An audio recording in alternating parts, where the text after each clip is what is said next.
Buenas tardes, alumnos, alumnas. Continuamos con nuestras clases o nuestros acompañamientos virtuales de sociología, la materia de sociología, cátedra Vitrán, del ciclo básico común. Pasamos inmediatamente a compartir el pizarrón que armé para esta clase, que ya nos introduce en la unidad 2. Empezamos la unidad 2.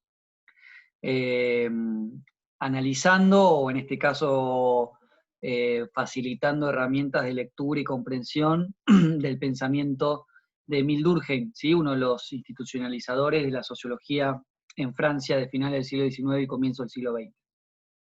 Como verán, yo ahí en un primer punto aclaro cuáles son los textos. Ustedes igual lo tienen en la bibliografía, en el programa, pero les recuerdo cuáles son los textos que tenemos aquí que vamos a trabajar aquí o que voy a exponer articuladamente, sin hacer hincapié o sin ir salteando de uno, pasando de uno a otro, sino de manera conjunta, ¿no? Como si fuesen tres ríos que terminan confluyendo en una misma fuente, en un mismo caudal. Yo lo que voy a hacer ahora entonces es desarrollar una forma de pensar la sociología, el objeto de la sociología, un método sociológico en Émile Durkheim, articulando estos tres textos, aunque, bueno, me iré deteniendo en todo caso un poco más en cada uno, pero van a ir de la mano.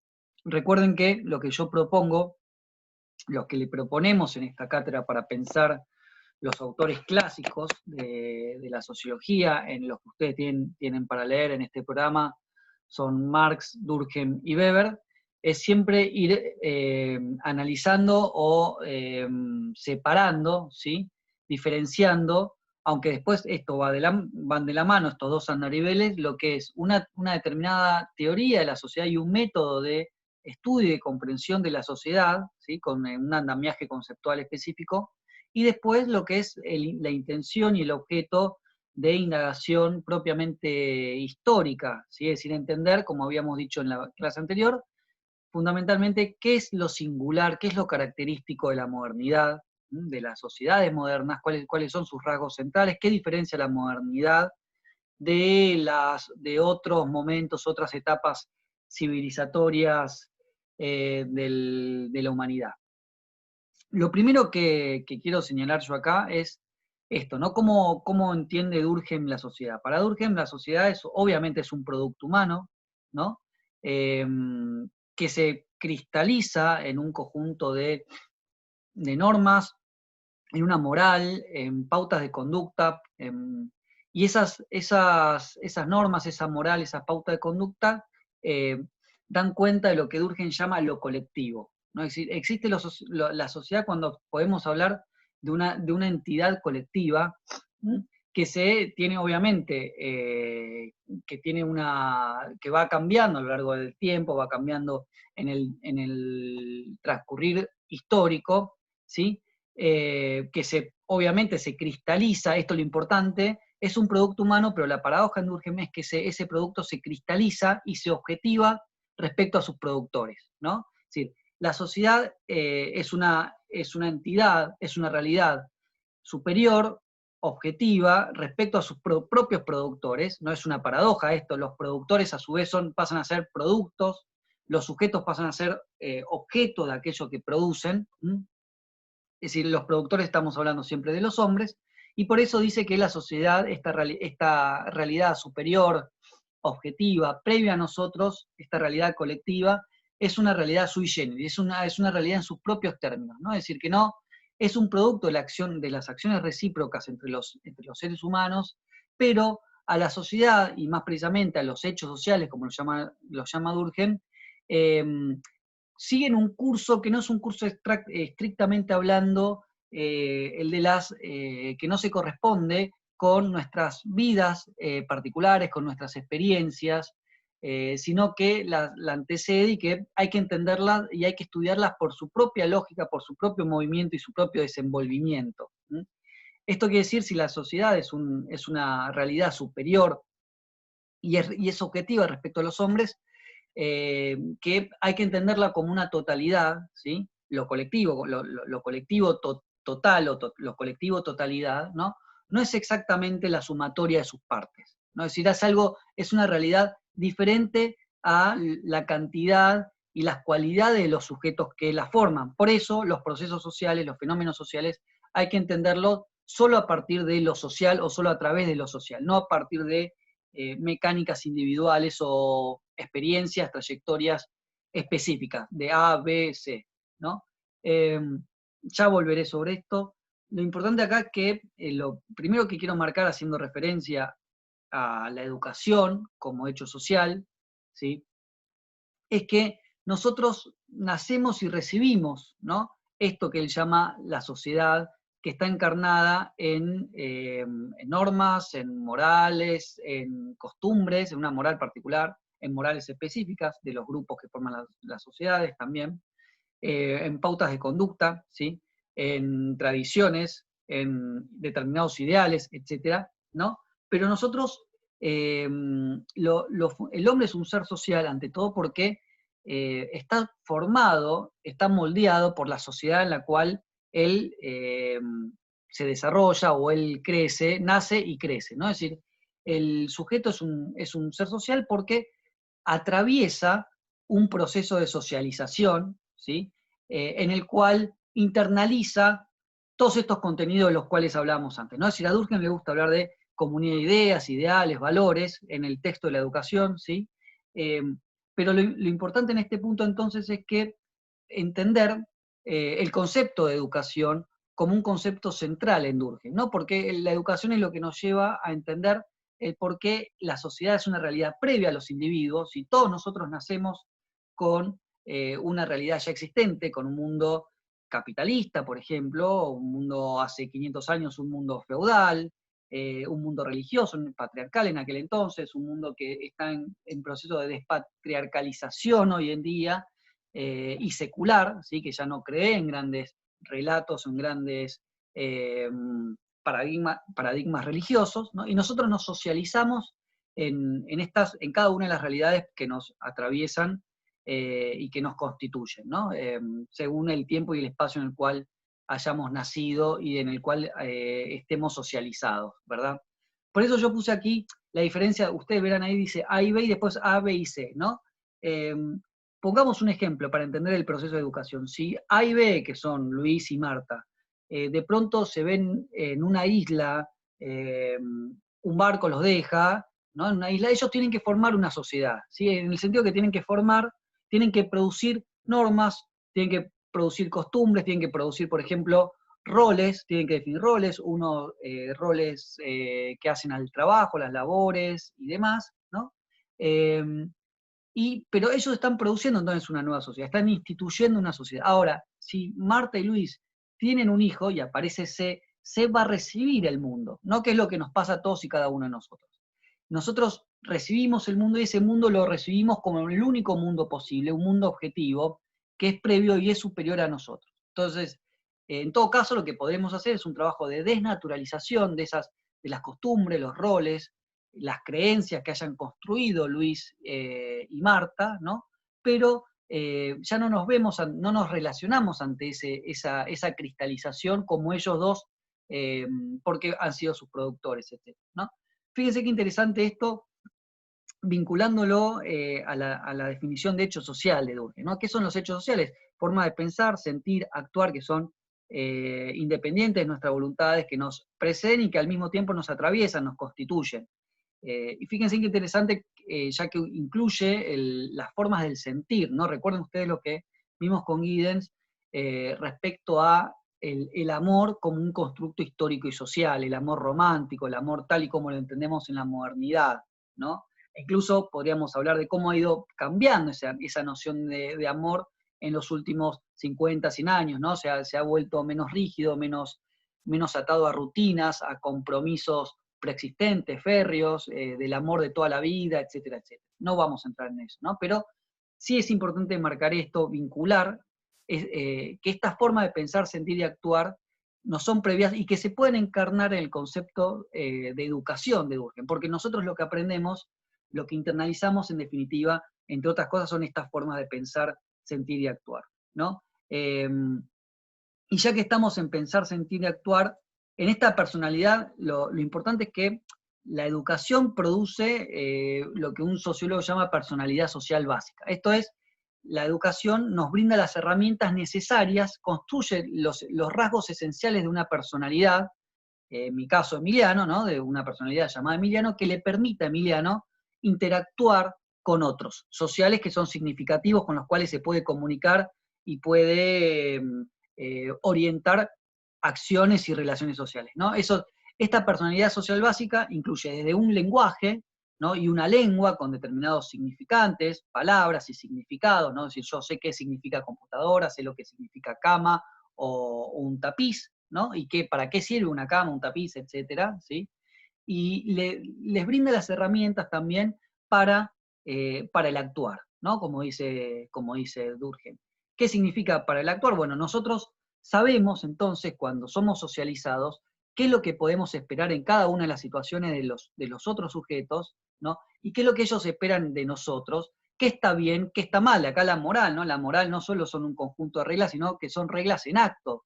Es decir, reglas que nos dicen qué es lo que tenemos que hacer en cada una de nuestras situaciones, en cada uno de los roles que vamos desempeñando socialmente, como docente, como padre, como pareja, como vecino, ¿sí? Sabemos que existe esa sociedad se cristaliza y se objetiva en roles y en expectativas que tienen sus consecuencias en caso, y que existen ciertas consecuencias también objetivas en caso de que cumplamos o no cumplamos con esos roles, ¿no?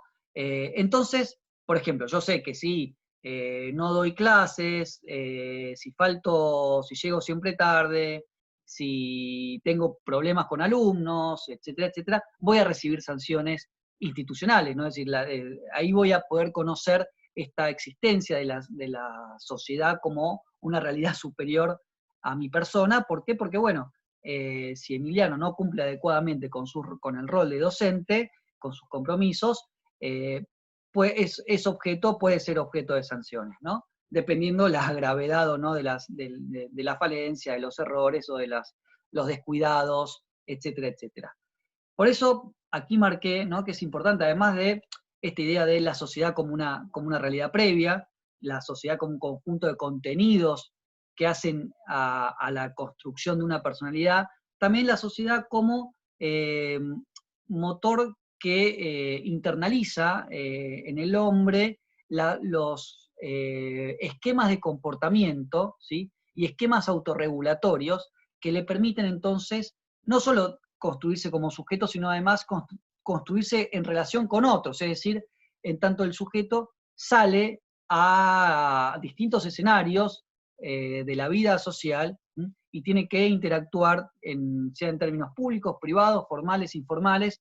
Lo que siempre sabemos es que existen normas, es que existen expectativas y que existen sanciones positivas y negativas, y esa existencia, el conocimiento de esa existencia, el conocimiento práctico de esa existencia, nos lleva a actuar de manera regulada, ¿no? Desde que no salgamos desnudos a la calle, o que yo no vaya, en mi caso, por ejemplo, desnudo a una facultad, hasta que corrija parciales en tiempo y forma, con un cierto criterio, respetando los estatutos de la UBA para corregir exámenes, etc. ¿No? Lo que hay es un Emiliano que actúa reguladamente, de manera disciplinada, ¿no?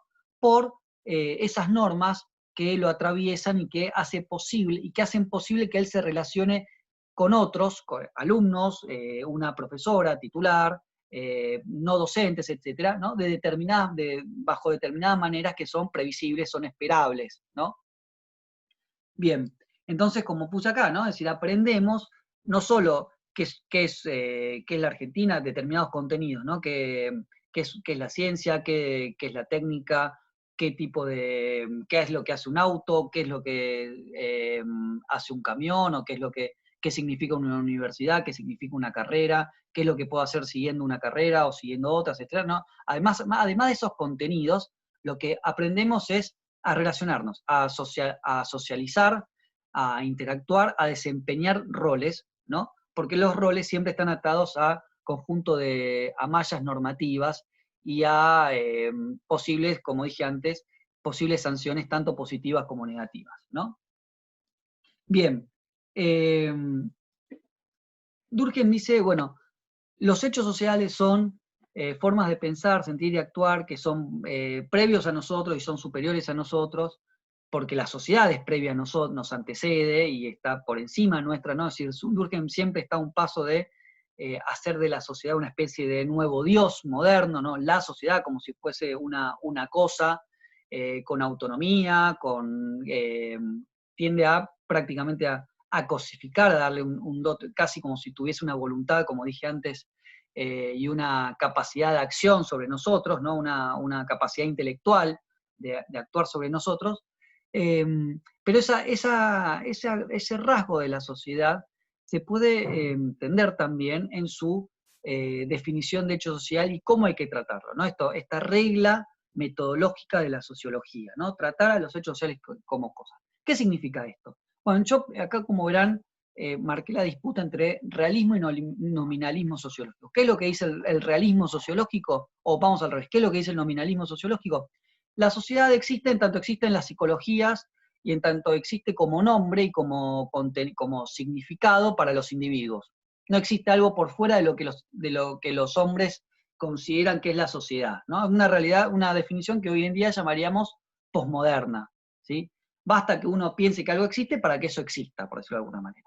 Ahora, el realismo sociológico dice no, existe una realidad que es previa, superior y que está más allá de nosotros, querramos o no querramos entenderla, ¿no? Es decir, Emiliano puede pensar o no en la pobreza, puede pensar o no por ejemplo, en lo que es un sistema educativo, universitario, puede desconocerlo, puede desconocer la realidad del mercado laboral argentino de hoy en día, pero eso que si Emiliano no piensa en el mercado laboral, si no piensa en la pobreza, si no piensa en la universidad hoy en día, eh, eso no quiere decir que la precarización laboral, la marginalidad en aumento, la pobreza en aumento en los últimos 40 años hacia esta parte, y la importancia que sigue teniendo, por ejemplo, la cualificación educativa para posicionarse de mejores términos en los mercados laborales, sean realidades existentes, objetivas, y eso es lo que dice Durkheim, ¿no? Es decir,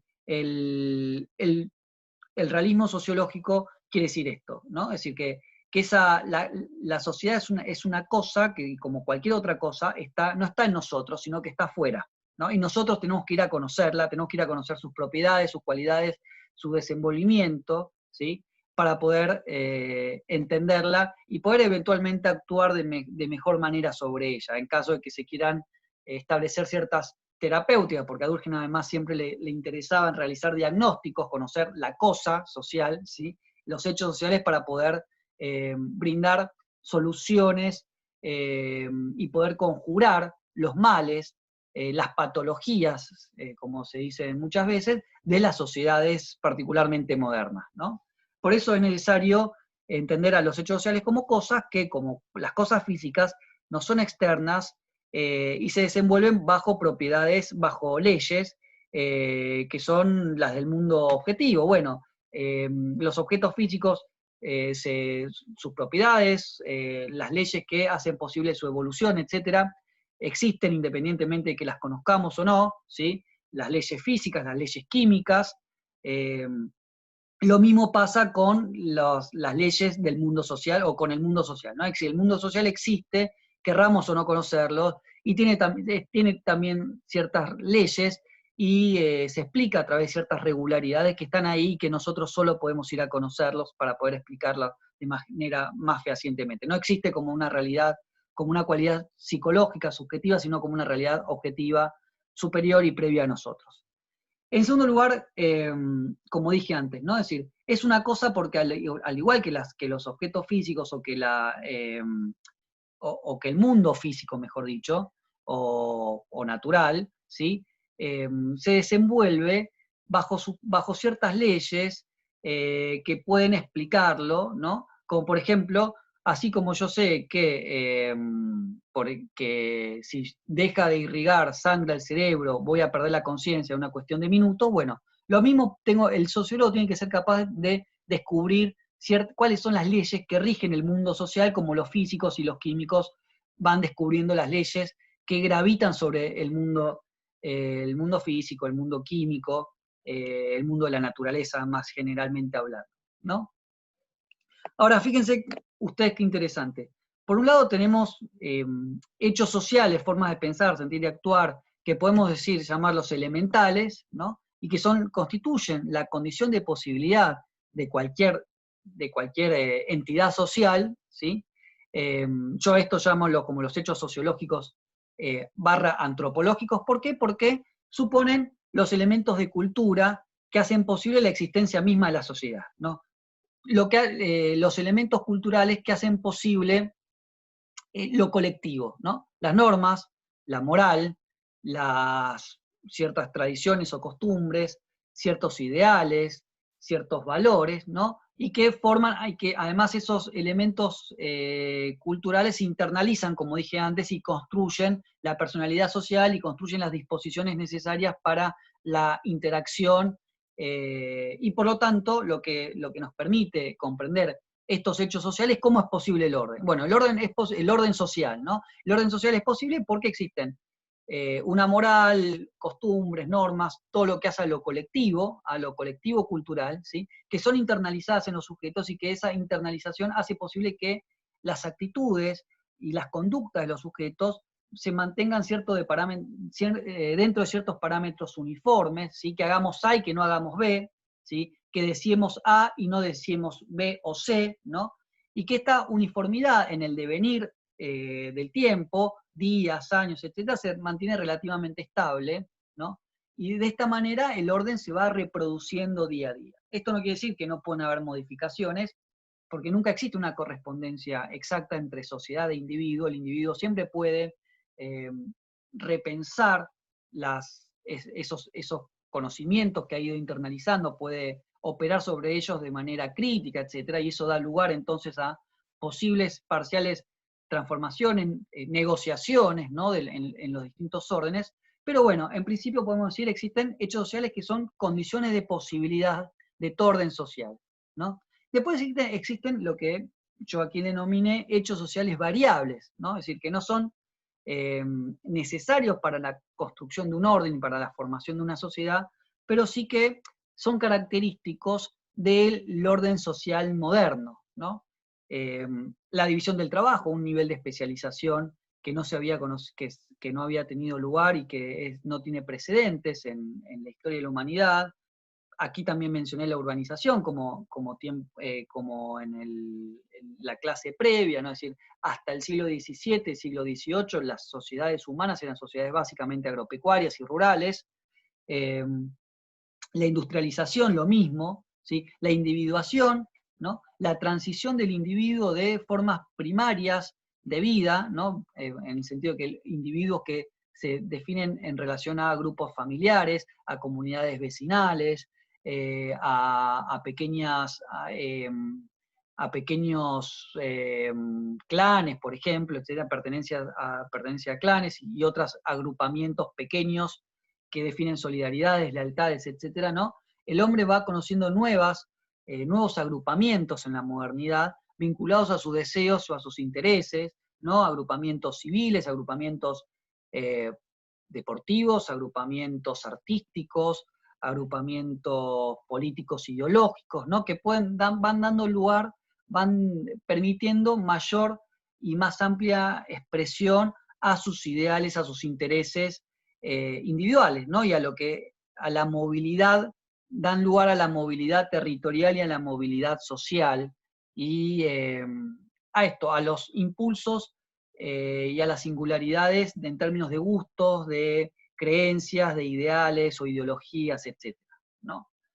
La monetarización es otro ejemplo de hecho social específico que da Durkheim para entender las sociedades modernas, no porque no existieran antes de la economía monetaria moderna monedas, ¿no? Sino que la generalidad y la condición sine qua non de las relaciones económicas en términos monetarios, y cada vez iremos más hacia una financialización de la economía, es decir, quizás de aquí a 1 o 2 siglos el dinero deje de existir y solo habrán transacciones de bytes, ¿no? De dinero vía bytes y de manera electrónica a través de la informática, etcétera, ¿no? Pero en la modernidad sólida, la moneda es fundamental para llevar adelante cualquier tipo de transacción, cuando antes existía el trueque y otras formas, el robo y otras formas de interacción y de intercambio, ¿no?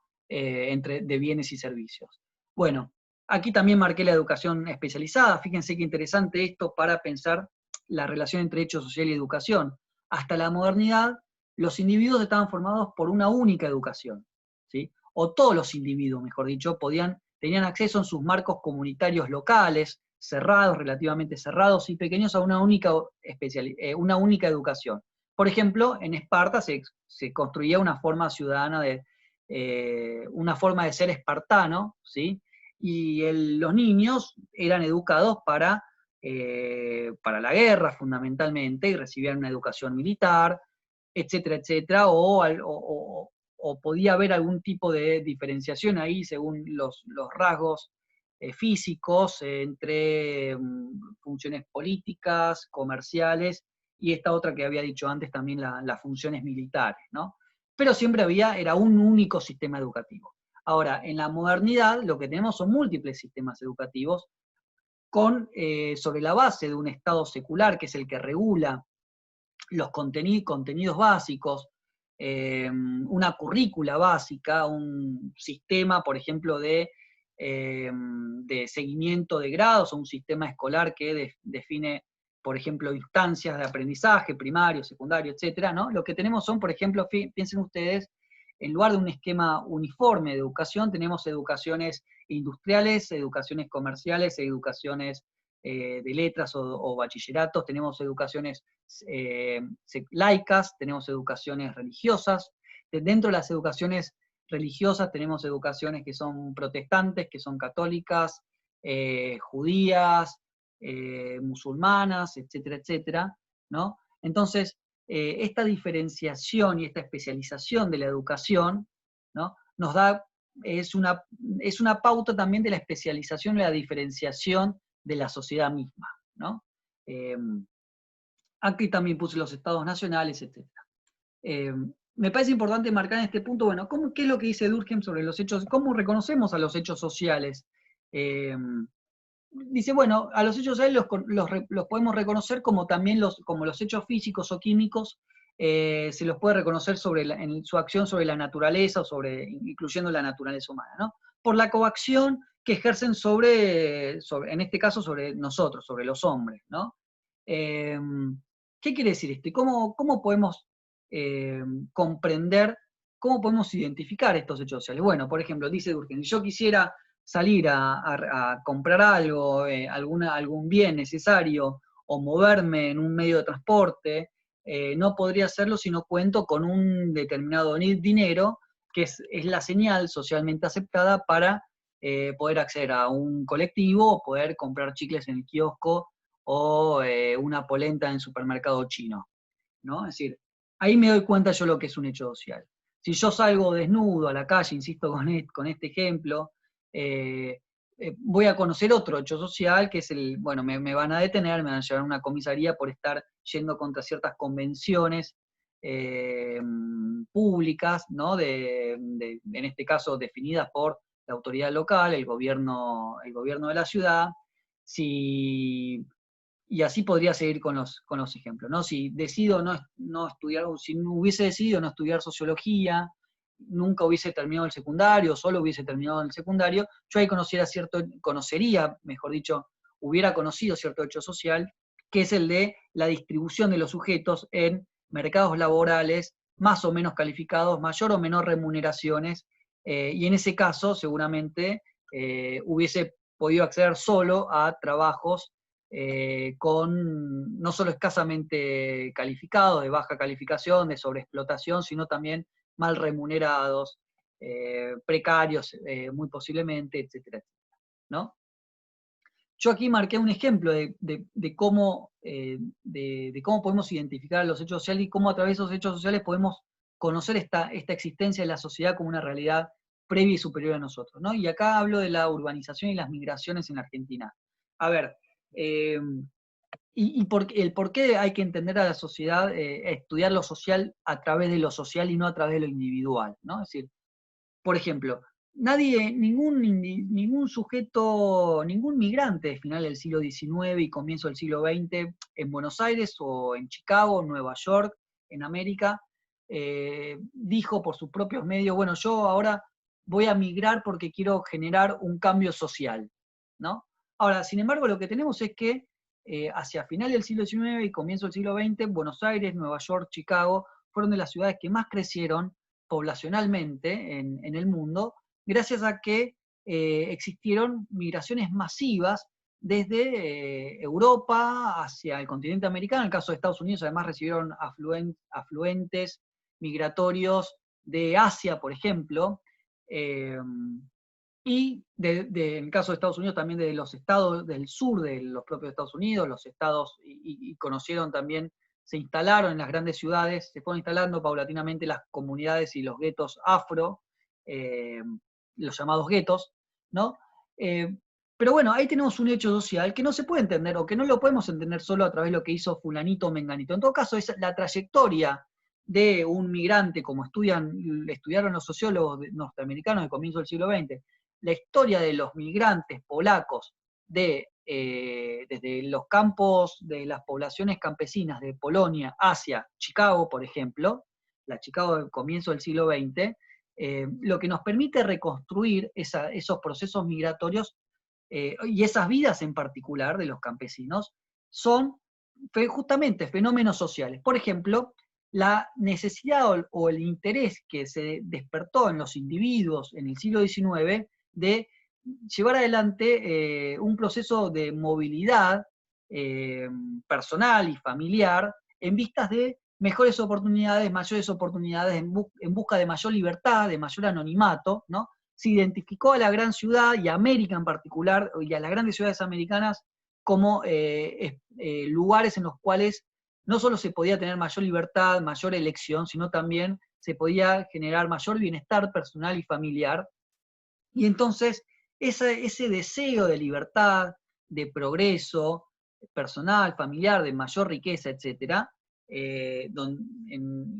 deseo en los que claramente se incluye la noción de aventura, de apertura a lo imprevisible, cosa que hubiese sido impensado un par de siglos atrás, ¿no? Es decir, la buena vida era la vida de lo previsible, de lo duradero, de lo conocido, ¿no? En el siglo XVIII, siglo XIX, ese individuo moderno se puede lanzar y se quiere lanzar a nuevas aventuras, a nuevas conquistas, ¿no? Y eso generó, ese cambio cultural generó un movimiento masivo desde Europa hacia América, ¿no?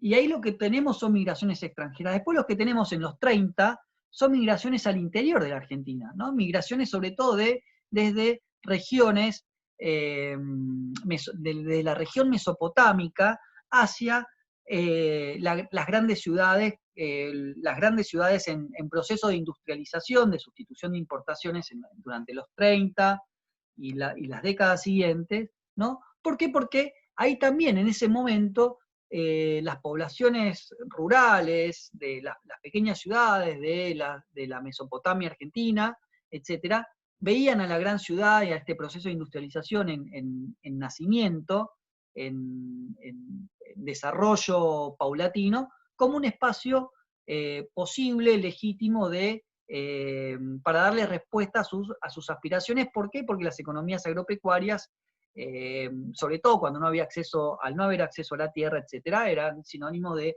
pobreza, de limitación material muy fuerte. Entonces, ¿qué es lo que tenemos ahí? ¿Qué es lo que se empiezan a formar a partir de los 30? Los grandes asentamientos llamados Villa Miseria, ahora por suerte menos estigmatizados, empezamos a hablar de barrios, de asentamientos, ¿no? Particularmente mejor de barrios. Y después tenemos, por ejemplo, a partir de los 70, 80, las migraciones de países vecinos, países limítrofes, que también por distintas razones van generando nuevas oleadas migrantes que van condensando y ampliando este proceso de urbanización en la Argentina, ¿no? Entonces, no es casual que tengamos que decir que la Argentina es uno de los países más urbanizados del mundo, está entre los 10 más urbanizados, si no me equivoco, y podemos entender cómo esos procesos, esta urbanización a la luz de procesos migratorios a los cuales se les negó el acceso a la tierra, ¿no? La cual estuvo ya loteada, cerrada, privatizada, tras las sucesivas campañas del desierto y la distribución que se hizo paulatinamente de esas grandes tierras entre grandes terratenientes y entre militares de alto y medio rango, ¿no? Entonces, fíjense ustedes, nosotros en ningún momento, para hablar de la urbanización, de la migración, de los distintos momentos históricos que conoció la urbanización y vinculado a la migración, incluso en la industrialización, pudimos hablar de individuos en particular, sino siempre estuvimos hablando de procesos sociales. Y en todo caso decimos cómo, si yo quiero analizar una trayectoria y una biografía particular, como dije antes, de un campesino italiano, de un campesino polaco, y el periplo del viaje desde Europa hacia América, yo en términos sociológicos, lo que me va a interesar es cómo esa trayectoria, lo que me va a reflejar, lo que me va a permitir entender son grandes procesos sociales, ¿no? La búsqueda y el afán de libertad, de movilidad, de progreso económico, de aventura y de reorganización de los vínculos, ¿no? Bueno, no me puedo detener en esto, pero creo que quedó más o menos, perdón, sin querer apreté el botón del correo. Entonces, dicho esto, pasamos ahora a un conjunto de consideraciones sobre la división del trabajo social. A ver, en primer lugar, a mí me parece que quiero marcar esto. La división del trabajo social tiene tres grandes objetivos, ¿no? El primero de estos objetivos es dar cuenta de un proceso histórico que transita es un proceso entendido en términos evolutivos, ¿sí? En el cual, y a través del cual es necesario entender una transición desde lo simple a lo complejo, lo homogéneo a lo heterogéneo, lo indiferenciado o indiviso a lo altamente diferenciado, ¿no? Este proceso histórico, esta evolución inequívoca, que sirve además como parámetro en el evolucionismo durkheimiano para pensar las realidades de las distintas culturas, las distintas civilizaciones, ¿no? Un único parámetro que actúa como una barra normativa para pensar qué tan avanzado, qué tan atrasado están las diferentes sociedades en el mundo, en América, en Europa, en África, en Asia, etcétera, ¿sí? Lo que marca Durkheim es una diferencia, una transición, vamos a decirlo así, de sociedades construidas en base a lo que él llama solidaridades mecánicas a otras organizadas en base a una solidaridad orgánica. La solidaridad mecánica es una solidaridad construida en base a la uniformidad, en base a la homogeneidad, ¿no? En base a lo que él llama semejanzas, ¿no? Somos solidarios y estamos unidos y la cohesión social se explica por la semejanza que existe entre nosotros, ¿no? Hay poca diferencia, hay poco lugar para el desarrollo, las expresiones individuales, ¿no? Es decir, el individuo se considera un sujeto de comunidad, un sujeto que pertenece a un nosotros, a ciertos, y por lo tanto, su identidad, sus deseos, sus intereses son los deseos, los intereses de la comunidad y no está bien visto el ir contra esas expectativas, esos ideales o las creencias, etcétera, según la comunidad a la que hagamos referencia, ¿no? Es decir, y en ese sentido, si uno confrontaba con esa sociedad o con esa comunidad y era desterrado, por ejemplo, el destierro significaba algo así como la muerte, porque la única identidad que conocía el individuo y el único soporte que conocía el individuo era el soporte comunitario. Entonces, lo que tenemos en cambio en las sociedades altamente diferenciadas, que son las sociedades modernas, es otro tipo de solidaridad, ¿no? Fíjense ustedes, no es el interés lo que define a la sociedad, sino que es la solidaridad, no es el egoísmo, sino es la solidaridad. Y la solidaridad que hace posible la cohesión de nuestras sociedades es una sociedad definida orgánicamente. ¿Qué significa esto? Que ahora la solidaridad ya no se construye en base a las semejanzas, sino que se construye paradójicamente en base a las diferencias, ¿no? Las diferencias, ¿qué quiere decir con esto, Durkheim? Bueno, el mundo moderno es un mundo altamente individualizado, los hombres empiezan a participar de grupos diferentes que no son los de la familia, no son estrictamente hablando los de la familia, los de la vecindad, los de un determinado clan político, etcétera, sino que son otro tipo de grupos, como dije antes, definidos según intereses, aspiraciones, deseos, ¿verdad? Entonces, hay un despertar de la conciencia individual, ¿sí? Eh, que conduce entonces a una apertura del individuo hacia nuevos grupos, pero concomitantemente a eso lo que existe es un proceso de especialización creciente. Entonces, el propio formato social, ¿sí? La división del trabajo más precisamente, lo que le permite al individuo es encontrar un conjunto de diferentes espacios en los cuales poder viabilizar esos deseos, esos intereses, estas nuevas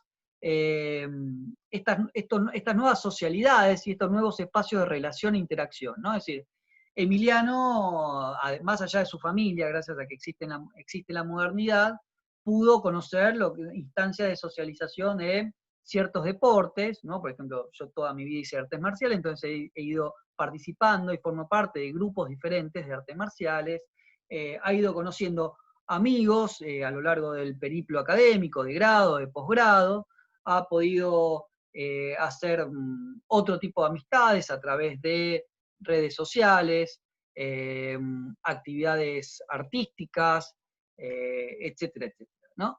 Esto hubiese sido impensado décadas atrás, ¿verdad? Ahora, fíjense ustedes qué interesante. Todo lo que tenemos acá es una narrativa histórica, ¿no? Donde se pasa de una sociedad cohesionada por una solidaridad que unifica, que lleva a los individuos a un punto central, ¿sí? Es una solidaridad centrípeta, podríamos decir. En cambio, la solidaridad, hay otro tipo de solidaridad en las sociedades modernas, que es una sociedad definida por la diferenciación, y en ese sentido es una solidaridad, como dije antes, orgánica, que se la puede entender en términos orgánicos. Lo segundo que quiero decir es lo siguiente, el segundo eje, el segundo objetivo de Durkheim, en relación con el primero que se desprende, por eso pongo acá, partiendo de A, ¿sí? Es discutir justamente con ciertas, esta es mi interpretación, ¿no? Obviamente, de la sociología durkheimiana, o lo que yo quiero dar aquí como introducción al pensamiento de Durkheim, ¿no? Es una discusión con Ferdinand Tönnies, que es uno de los fundadores de la sociología alemana, ¿no? ¿Qué es lo que dice Tönnies? Que tiene una relación con lo que dijimos antes, ¿no? Dice, la comunidad es el pasado, ¿sí? ¿Qué es la comunidad? Es una forma de relación social definida por la unidad, por la cohesión, por la sangre, es el lugar del afecto, del sentimiento, de la solidaridad, de lo local, de lo arraigado, de lo desinteresado, de la verdad, etcétera, ¿sí? Esa sociedad se ha ido descomponiendo y en cambio lo que tenemos del siglo XVI, siglo XVII hasta esta parte es cada vez más sociedad. ¿Qué es la sociedad? Es una relación social construida por el interés, por la indiferencia, por el egoístamente, por cada una de sus partes. Es contingente, es decir, nosotros nos reunimos hasta que logremos conseguir un determinado objetivo, o cada uno de nosotros considere que ya no tiene que continuar ese contrato. Es el lugar de la hipocresía, de la falsedad, de la frialdad, etcétera, etcétera, ¿no? Es decir, lo que es la comunidad, lo que es la comunidad no puede ser la sociedad, es el antitético de la comunidad y viceversa, ¿no? Como si fuesen dos casilleros, y los valores de un casillero nunca pueden ser los valores del segundo casillero, en todo caso los valores del segundo casillero son antitéticos a los valores y a las características del primer casillero, o mejor dicho, la primera columna. Ahora, en cambio lo que dice Durkheim es, momentito, nosotros en la sociedad, como dije antes, también tenemos solidaridad, ¿sí? No es solo frialdad, no es solo hipocresía, no es solo interés. ¿Por qué? Porque si fuese solo interés, si fuese solo frialdad, hipocresía, no sería posible explicar el orden moderno. Lo que tendríamos es siempre una suerte de guerra de todos contra todos, salvo que recurramos a la figura del Leviatán de Hobbes, en la cual, gracias al cual los hombres se mantienen unidos por el miedo que le tienen a un estado absoluto que puede irrumpir en sus vidas y terminar asesinándolos de considerar lo necesario para mantener el orden, ¿no? No podemos recurrir al Leviatán, salvo que vivamos efectivamente en un estado de terror. Lo que tenemos que recurrir es a otro tipo de herramientas, más bien, como diría Durkheim, de tipo cultural, ¿no? Es decir, como dije antes, la sociedad es posible porque existen mallas normativas, existe una moral común, existen representaciones comunes, existen ideales comunes. Antes de eso, antes de entrar en eso, yo, lo que hace Durkheim, siguiendo a Spencer, o en sintonía con Herbert Spencer, un sociólogo británico, dice, la división del trabajo genera mayor interdependencia entre los individuos, y no solo mayor interdependencia, sino también cooperación, ¿sí? Una suerte de simbiosis humana, o una simbiosis social, en la cual, bueno, las funciones que van desempeñando cada uno de los individuos les sirve a los demás y eso genera mayor sociabilidad, mayor armonía, etc. ¿No? Pero esta hipótesis de la interdependencia, la cooperación per se, no es suficiente, es necesario, dice Durkheim, pero no alcanza para explicar la solidaridad moderna, ¿no? Y acá entramos en lo que él llama los elementos no contractuales del contrato, ¿no? Todo contrato tiene también, está construido en base a una malla normativa, como dije antes, gracias a un espíritu colectivo que se encarna en cada uno de nosotros a la hora de relacionarnos. ¿Qué quiere decir esto? Supongamos que yo voy al chino, en una relación tan banal y aquí estamos volviendo al concepto de imaginación sociológica de los videos anteriores, ¿no? Un acto tan banal, tan natural como ir al chino a comprar una bolsa de polenta o un queso cremoso, ¿no? Encierra una serie de valores y de normas, ¿no? Por ejemplo, yo estoy convencido de que el chino no me va a estafar con el apagado de la heladera y ese queso va a estar en buen estado, por ejemplo, ¿no? Que la fecha de vencimiento va a ser la correcta y que no voy a estar sujeto entonces a una estafa tampoco por el vencimiento del mismo. Yo estoy seguro también, o confío, y considero que compartimos ciertas normas comunes con los chinos de acá a la vuelta, en que los billetes que ellos me van a dar van a ser billetes de curso legal y los billetes que yo le voy a dar también van a ser de curso legal, ¿no? Es decir, apelamos a que unos y otros, en nuestros roles como comerciantes y como consumidores, en este caso, se den sean capaces de llevar adelante ciertas pautas y ciertas creencias también, o que se hacen creencias, pero que lleven ser capaz de vehiculizar normas sociales que nos preexisten, ¿no? Yo también, por ejemplo, espero que el Estado de alguna manera regule y sancione eventualmente a las empresas que no cumplan con ciertos parámetros bromatológicos, ¿no? Entonces, cada tanto vemos que la ANMAT saca de circulación determinados productos porque no, no cumple con los estándares, etc., ¿no? Es decir, aun cuando yo agarro el queso o agarro esos fideos y le doy un dinero al chino y él me da un vuelto y me atiende con buena cara, yo espero que obviamente parte de la norma del comerciante y del consumidor es el buen trato, es manejarnos con amabilidad, supone manejarnos con amabilidad, etcétera, ¿no? Digo, incluso en un acto tan banal como este, como ustedes verán en este pequeño ejemplo, existen un conjunto de normas y de expectativas que se construyen en base a esa norma y no en base necesariamente al interés y al frío egoísmo que uno y otro tiene para llevar adelante un intercambio, ¿sí? Ni hablar cuando, por ejemplo, nos asociamos a cierta persona o entramos a trabajar en una empresa, en el chino mismo, etcétera, etcétera, ¿no? Es decir, ahí ya existen redes normativas todavía más amplias o se apela a otro tipo de de valores, desde la presencia, desde el buen trato, pero el buen trato ya extendido a lo largo de la jornada laboral y a lo largo del mes, etcétera. El poder, por ejemplo, llevar adelante las tareas con eficiencia, con prestancia, de buen modo, etcétera, etcétera. No haber mentido, no mentir a la hora de generar un currículum, eh, y demás, ¿no? Es decir, no hace falta acá que reconstruya cada una de esas mallas o los elementos que hacen las mallas normativas para que cuando nos relacionamos, pero verán que siempre se ponen en juego, ¿no? Elementos no contractuales, elementos que hacen a nuestra definición como individuos sociales, en el sentido de individuos que siguen ciertos parámetros normativos, morales, valorativos, etcétera, ¿no?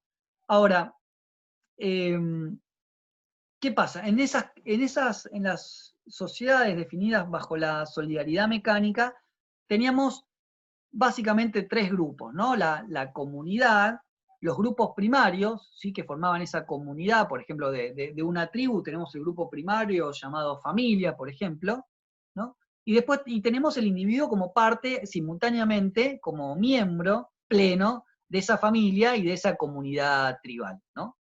Ahora, en las sociedades modernas, dado que son más complejas, dado que son altamente especializadas, lo que tenemos es a la sociedad, para seguir los términos de tenis, ¿no? Comunidad antes y ahora sociedad, lo que tenemos es además un Estado que, entre otras funciones tiene la de tornar ciertamente claras lo que son las representaciones colectivas, que se vuelven más difusas, más lejanas, le da una determinada, las operacionaliza, por ejemplo, a través de la educación, ¿no? Por ejemplo, los valores y las representaciones del mundo secular, ¿no? Basado en la ciencia, en que no existen fuerzas sobrenaturales que guían y que hacen posible la existencia humana, la naturaleza, etc., ¿no? Bueno, el Estado, tenemos la sociedad, tenemos el Estado como el cerebro de la sociedad, así lo define Durkheim, ¿no? Porque tiene esa capacidad de tornar, es un órgano reflexivo y que torna consciente y que organiza el cuerpo humano, el cuerpo social, ¿sí? Después tenemos, obviamente, siguen existiendo los grupos primarios, más debilitados, no requieren ni ni le exigen al individuo que se entregue 100% a ellos, ¿no? Ninguno de nosotros es solamente parte o miembro de una familia, ni pasamos las 7 y las 24 horas de nuestra vida con nuestras familias, por suerte, o con nuestras amistades, etcétera. Y ahora tenemos grupos secundarios, ¿sí? Como dije antes, grupos artísticos, grupos lúdicos, grupos civiles, grupos universitarios o educativos, etc. Y por último estamos nosotros como individuos participando simultáneamente de agrupamientos primarios y agrupamientos secundarios, ¿no? Ahora, ¿qué es lo que dice Durkheim? La comunidad de tenis tenía una gran ventaja que era generaba cohesión, generaba lazos y en ese sentido generaba seguridad en los individuos y los mantenía al generar seguridad, lazos, reciprocidad y lealtades fuertes. El individuo estaba altamente integrado a la sociedad, estaba fuertemente organizado, ¿no? En las sociedades modernas, así como ganamos libertad, perdemos seguridades, perdemos cantidad y calidad de lazos, de vínculos sociales consistentes, fuertes, que nos permitan mantenernos organizados en nuestra vida. Entonces, por eso la anomia, ¿no? La ausencia de normas o la ausencia de organización, es producto de la individuación, la individualización mal llevada. El hombre pierde lazos y grupos de pertenencia a grupos primarios y en cambio no logra formar parte fehacientemente o de manera que le permitan organizar su existencia, no forma parte con fuerza, con consistencia de grupos secundarios, ¿no? Entonces, y en ese transcurrir de lo primario al secundario, o porque ninguno de los dos es lo suficientemente sólido y consistente en nosotros mismos y a la hora de organizar nuestras relaciones, ¿no?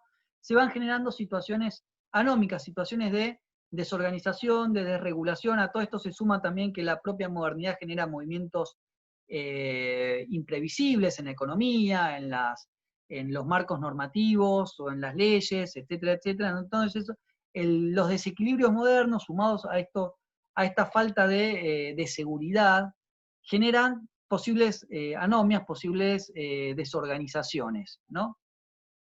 De ahí, y acá viene el prefacio, en esto consiste la importancia del prefacio a la segunda edición que ustedes tienen para leer en la división del trabajo social, ¿no? Ahí Durkheim hace un llamado, entonces, a que hace un llamado a la solidaridad, ¿no? El individualismo es una realidad, es un hecho social de la modernidad, no podemos renunciar a que el individuo pretenda construirse en base a ciertos intereses, deseos propios, autónomos, ¿sí? Lo que sí tenemos que apuntalar es que ese individualismo construya nuevos formatos individualizadores en el sentido de que logre pertenecer ahora a nuevos grupos secundarios de manera eficiente, que genere nuevos arraigos, ¿no? Eh, y porque justamente el arraigo es lo que permite conjurar o alejarlo de la desorganización o la desmoralización, ¿no? Es decir, en su trabajo, en su texto sobre el suicidio, que es un texto que media entre la primera publicación de la División del Trabajo Social y una segunda publicación, que es en la cual Durkheim introduce este prefacio, ¿no? Durkheim dice claramente, no es bueno que el hombre esté solo, ¿no? Es decir, el hombre es un ser social, el hombre es un ser gregario, como pongo ahí al final, y por lo tanto necesita formar, esta es una paradoja, ¿no? Es necesario que para formar un yo consistente, una individualidad consistente, durable, organizada, tenga que formar parte de nosotros, tenga que construir también un nosotros o un conjunto de nosotros, ¿no? Cuando digo nosotros me refiero a sentidos de pertenencia, solidaridades, lealtades, en determinados grupos sociales, ¿sí? Ahora, dice Durkheim, bueno, ¿dónde podemos encontrar esa solidaridad para conjurar y para evitar el problema de la anomia y la desorganización moderna? Bueno, esa respuesta la podemos encontrar, o la solución al problema de la anomia lo podemos encontrar en los grupos profesionales como eh, grupos específicos o característicos de la lógica secundaria, de estos agrupamientos de este universo de lo secundario, ¿no?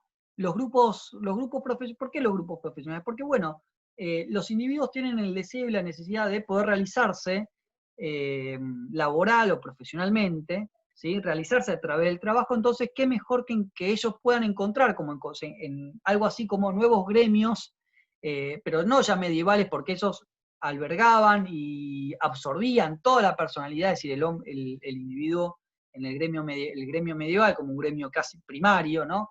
Exigía la totalidad del individuo, tenía que estar siempre de alguna manera subsumiendo sus deseos, sus intereses, sus aspiraciones a los de el interés gremial debía estar siempre al pie de los mandatos y los requerimientos del maestro artesano, etcétera, ¿no? Es decir, el hombre era un hombre de gremio, ¿sí?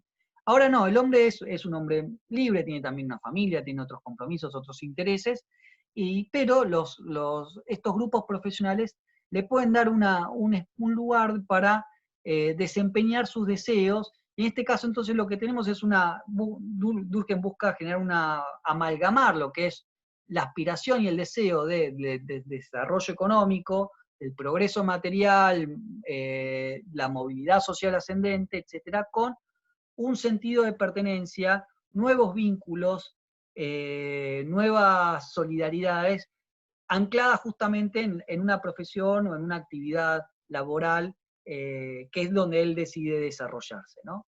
Por eso este llamado a las corporaciones profesionales como paraguas, como espacios aptos y lógicos, naturales, de contención de los individuos y de sus proyectos individualizadores.